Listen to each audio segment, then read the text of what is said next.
Hello my people, welcome back to our very channel. We are here again with another mind-blowing information, and this one is concerning how Peter Obi destroyed Biafra agitation with the Obasanjo's aid. Obasanjo aided him to destroy Biafra agitation, thinking it will stop. But thank God for Chukwuokike Abiyama. Thank God for Simon Ekpa, who took it up, and the heat was over. Overheat that time, woto. But I thank God we are back again. Now, another one is what Tinubu did. You just have to be patient on this video so that you get the details of P2B's dirty games and theft. The money he packed in abroad, you will not believe it. You need to hear the details of this thing. Please don't rush to leave the video. Thank you. In fact, of all the masses in Nigeria, Yoruba are the most gullible set of people I've ever seen. Of all the masses in Nigeria, and of all the tribes in the world, as of today, I don't know of tomorrow. Of all the tribes in Nigeria, in the world, and this is my own opinion, and I'm entitled to it. You might have a contrary opinion. I don't have any problem with it. Yoruba are the most gullible set of human beings. We are so cowardly in our behavior. We are so cowardly in our behavior, Yorubas.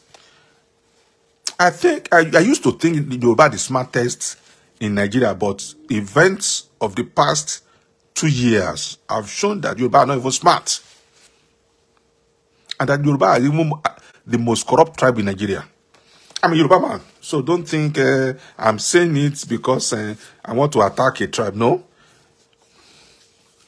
So Yorubas are too gullible. If Yoruba are not gullible, Ahmed Bola Tinubu, also known as Amuda Shongudele, also known as Bola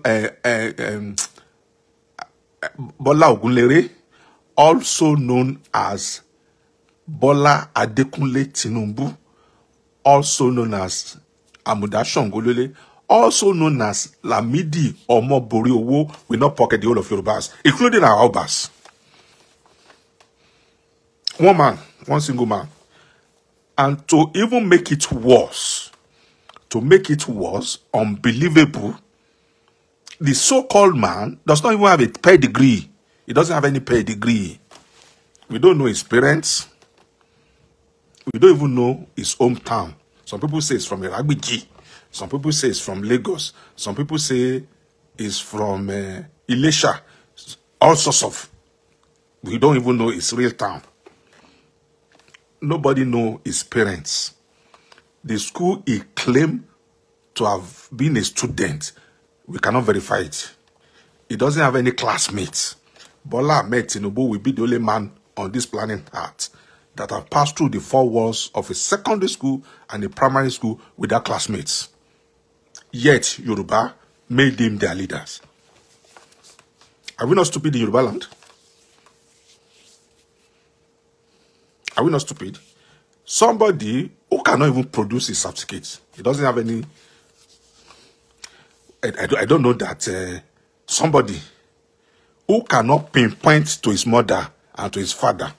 There's nothing wrong with somebody being adopted. There's nothing wrong with that one. But somebody who cannot pinpoint to his biological father, to his biological mother, his birth is shrouded in controversy. Yet Yoruba follow him sheepishly. Are we not stupid in Yoruba land? Can you imagine that Tinubu has turned Yoruba land into his personal property? With the money he stole in Lagos, he has put the whole of Yoruba in his pocket. Owó àbú la fi ń ṣàbùládejò. Owó tó jí lÉkòó náà ló fi ń oppress yín ilẹ̀ Yorùbá. Owó tí Tinubu jí lÉkòó ló fi ń oppress àwọn Yorùbá. The same man came and said Igbos should leave Nigeria and Lagos. Of course, if you say Igbos should leave Lagos, if Tinubu says Igbos should leave Lagos, of course he has said that Igbos should leave Yoruba land. That's the implication. Yet no Yoruba man has anything to say. Our Obas are deaf and dumb. With due respect to them, Kabiyesi, they can't say anything. Tinubu controls everybody. Tinubu controls everybody in Yoruba land. Everybody eats at his palm. And the money, to make it worse, it's not even that it's rich. I can say it anytime, anywhere. Tinubu is not rich. Somebody stole money from Lagos State. Can you call that one a rich man? So all the money is parading about, he stole them from Lagos State. What was Tinubu's worth before 1999? As of 1999, Tinubu does not have any name, any house to his name. As of 1999, he sold his 2 houses when he went on exile during the Nadeko struggle. He sold his 2 houses that he has and then went on exile. So as of 1999, Tinubu does not have any house in Lagos. But today, Tinubu has over 500 houses in Lagos State alone. Are we not stupid in Yoruba land? This is the same man. Nobody knows his date of birth. Nobody. Some say he was born in 1952. Some say he was born in 1942. So it's in between 42 and 1952. But let me shock you. Tinubu's daughter's Wikipedia page. Afola Shade Ojo, confirmed that Tinubu was born in 1942. Whereas Tinubu himself claimed that he was born in 1952. So who do we believe? How do we reconcile the 2 birthdays? Tinubu's daughter, Afola Shade Ojo, claimed that his own biological father was born in 1942, according to his Wikipedia page. And I'm quoting from what I saw from our Wikipedia page. Whereas Tinubu himself said that he was born in 1952. So who is telling lie between Tinubu and the daughter?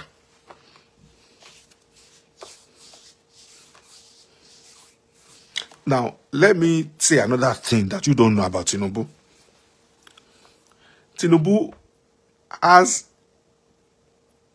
Antigua. There's a country called Antigua in the Caribbean island. Tinubu has the passport of Antigua. Tinubu also has the passport of Guinea-Bissau. Tinubu also has the passport of Mexico. I challenge Tinubu to come and debunk it. So if you're a Yoruba man or a Yoruba woman, you can't force me to like Tinubu. I will never like Tinubu. And I will never support him. When I was growing up, if you don't know, my father was an educationist, if you don't know. So when I was growing up, I grew up in a house where we don't tell lies. So why will I support Tinubu? On what basis now? Because he has money that he stole from Lagos State. Or why should I respect Tinubu? Because he stole money from Lagos State. Now I should not respect him. I don't respect human beings. I respect God. And for me to respect you as a human being, you must have earned my respect. So how will Tinubu earn my respect? He's a pathological liar. He has drug cases in America. He has drug cases in Indiana and in Chicago in America. He has drug case in Gary, Indiana. That's where Michael Jackson was born. In Gary, Indiana, he has a drug case. In Chicago, Illinois, he has a drug case. And in Chicago, Illinois, he forfeited the sum of $460,000 when he did plea bargaining. So how do you want me to respect Tinubu? Because he's a Yoruba man. Or what? On what basis now? Why should I respect Tinubu? Just because he's a Yoruba man. On what basis should I respect Tinubu? Or because he's the president of Nigeria now. So that's why I should respect him. I don't understand it too. Or because he stole money from Lagos State. That's why I should respect him.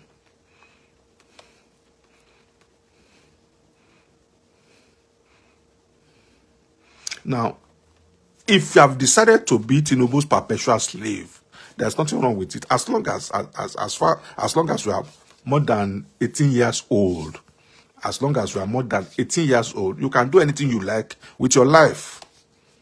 So if you are above 18 and you decided to be Tinubu's perpetual slave, and you decided that on your own you want to worship Tinubu and his family, so be it. After all, you are 18. You are above 18. You know what you are doing. So this decision is yours. But don't say because you are foolish enough to serve Tinubu or to be Tinubu's perpetual slave, I should not follow you in your stupidity game. I won't. So all this Yoruba Runu, don't come and say it to me. I don't know what is called Yoruba Runu. There's no Yoruba Runu in my dictionary. Whatever I'm doing is based on conviction. Is Tinubu a Yoruba leader? No. I cannot call Tinubu a Yoruba leader. So if you like, you can say Tinubu is a Yoruba leader. That's no problem. And that's your own opinion. And I'm entitled to my own opinion. So let's go back to Nigerian masses. Let's go back to the topic for today is Nigerian masses and their gullibility. Now, I started with Yoruba so that when I go into other tribes, you won't condemn me. And you won't say, he's a tribalist. So I've used my own Yoruba tribe as an example. Let's go to Igbo. Let's go to the Igbos. Abi Igbos. There was a man called, or there is a man called Nnamdi Kanu, selfless, truth-sayer, lover of the Igbos. He wants his Igbo brothers and sisters to be liberated. And then, not only did he make practical steps, he went as far back as calling for the actualization of Biafra Republic. And the Igbos were following him. The moment a man called Peter Obi came up, Igbos abandoned Nnamdi Kanu and started following Peter Obi.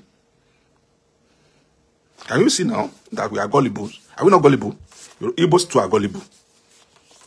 Igbos, they have a lot of Igbos who are gullible. If you give me Peter Obi and Nnamdi Kanu, I will pick Nnamdi Kanu over Peter Obi. If you give me Nnamdi Kanu and Peter Obi, whether Peter Obi has been two-time governor of Anambra State, it doesn't matter to me. If I'm to choose between Nnamdi Kanu and Peter Obi, I will choose Nnamdi Kanu. Peter Obi is just a selfish individual, a liar. And I'll tell you why Peter Obi is a liar. There's a country called Panama in North America. Peter Obi has $7 million in a fixed deposit account in Panama. Peter Obi never knew that the secret will be out. And then there was this thing called Pandora Papers. And when Pandora Papers came out, when I saw Peter Obi's name, I could not believe my eyes. Peter Obi has $7 million in fixed deposit account in Panama.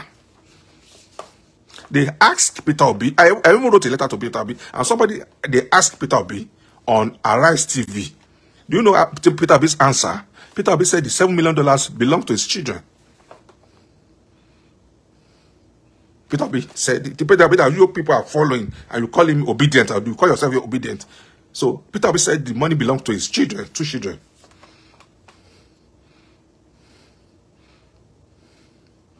And then the same Peter Obi set up an offshore company called PMGG Investment Limited. The same Peter Obi set up an offshore company called PMGG Investment Limited in Panama. And P stand for Peter, M stand for Margaret, G stand for Gabriela, G stand for Gregory. So PMGG Investment Limited was incorporated by Peter Obi in Panama. He used a South African lawyer to incorporate the company in Panama. Then the same Peter Obi now turned around and said he doesn't know that it is an offense to have an account in an offshore country. So Peter Obi, you're a liar.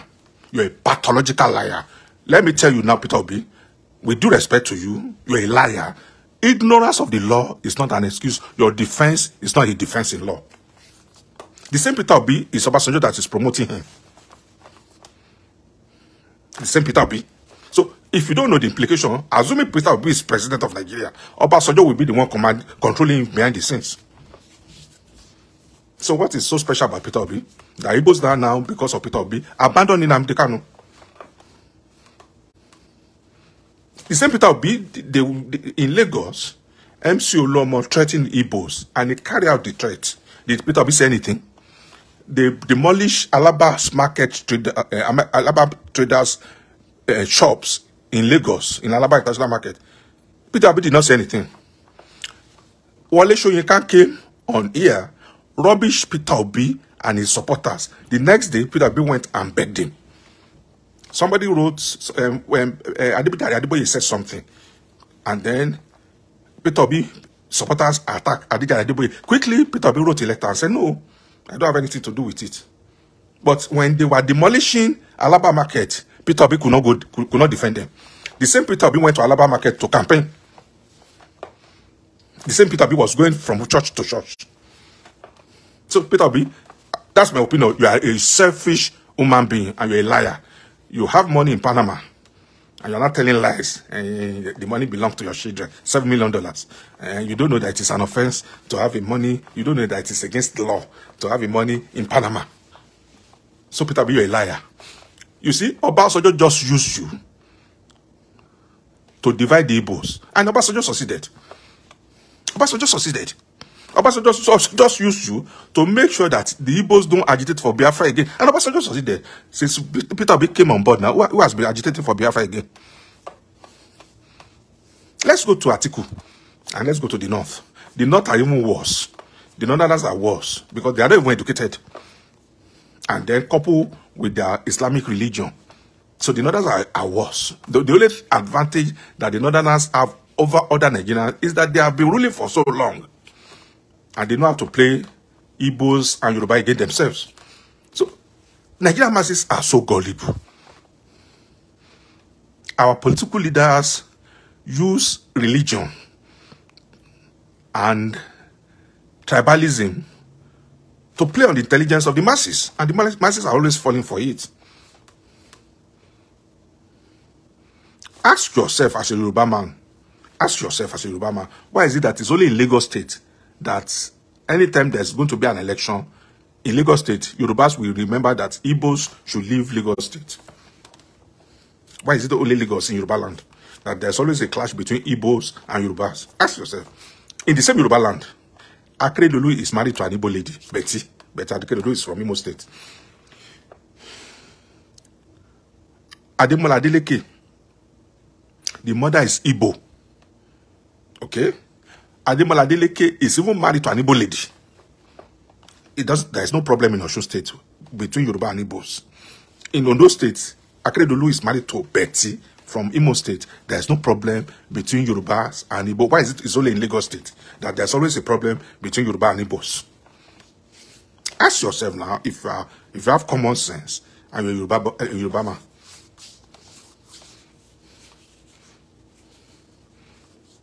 So, outside the Fulani is even worse. The Fulanis are not educated, and they are the one holding the juicy position. They are the one controlling Nigerians. Now, whether you like it or not, Sharia law is in Nigeria. So let me shock you now. Sharia law is in Nigeria. If Sharia law can be operated in Abuja, then Sharia law is in Nigeria. 3 days ago, Ayo Shunaya, a lawyer, was arrested in Abuja just because in his hotel room, they saw a lady with him. So is Sharia law not in Nigeria now? Is Sharia law not in Nigeria? If Sharia law can be operational in Abuja, Sharia law is in Nigeria. So they have introduced Sharia law through the back door. And all Yoruba and Igbos, they can't say anything. They are waiting for Tinubu.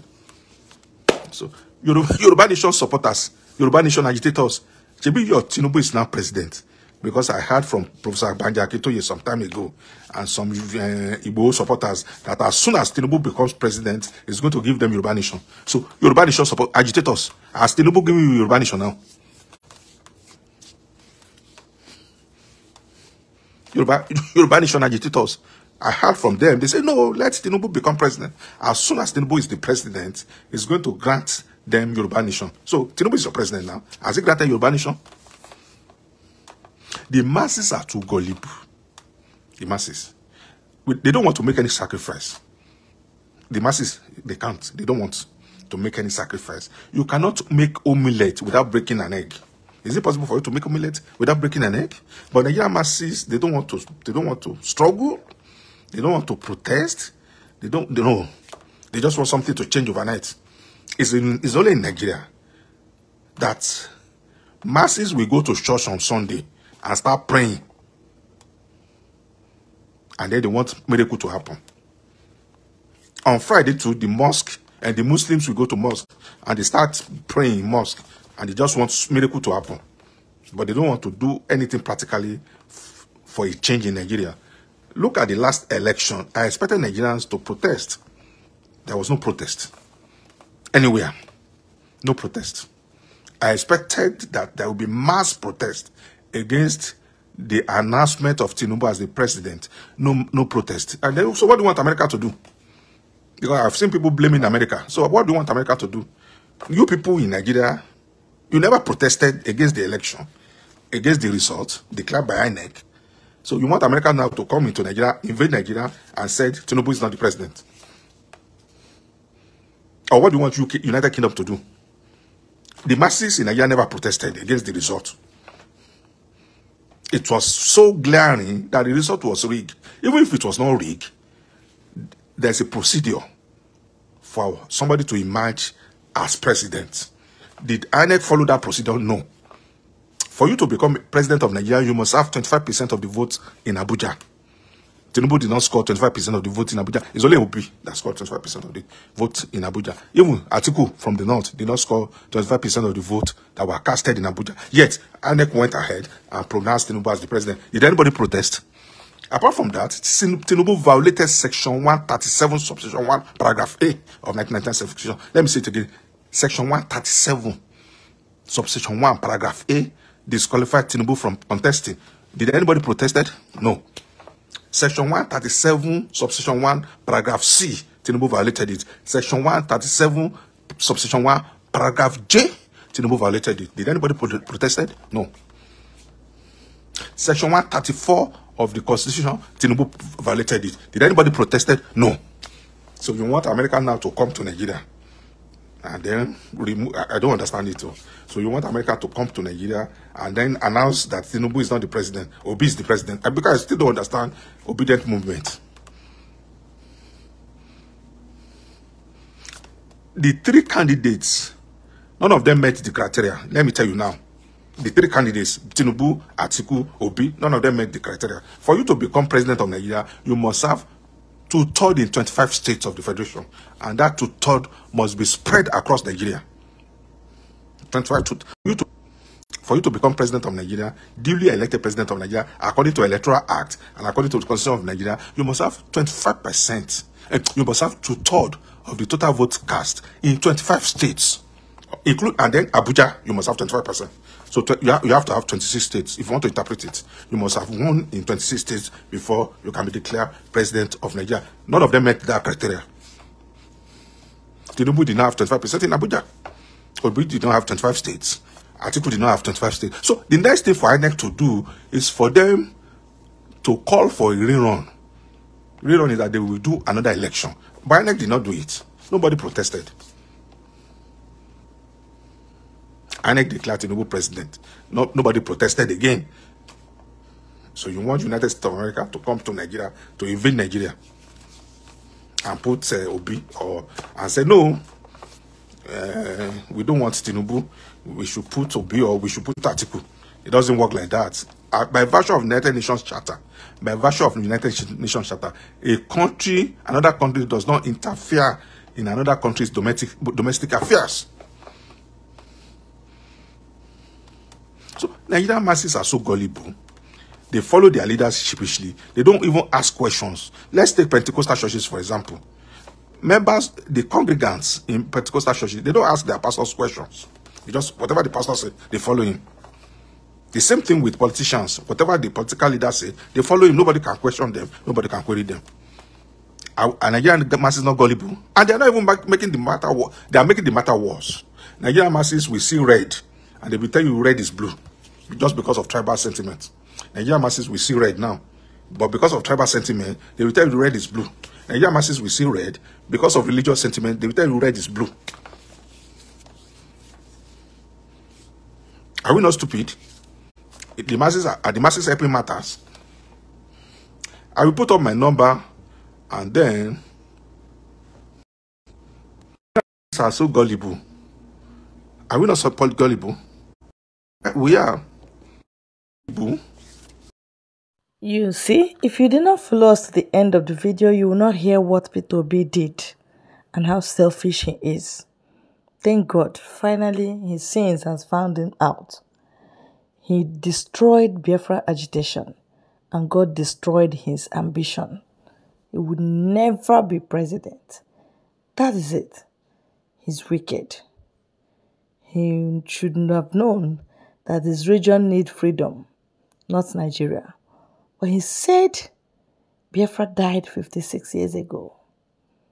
You see, that's how deceitful he is. He's very deceitful, okay? Not only Tinubu, all of them. Together, they are deceitful.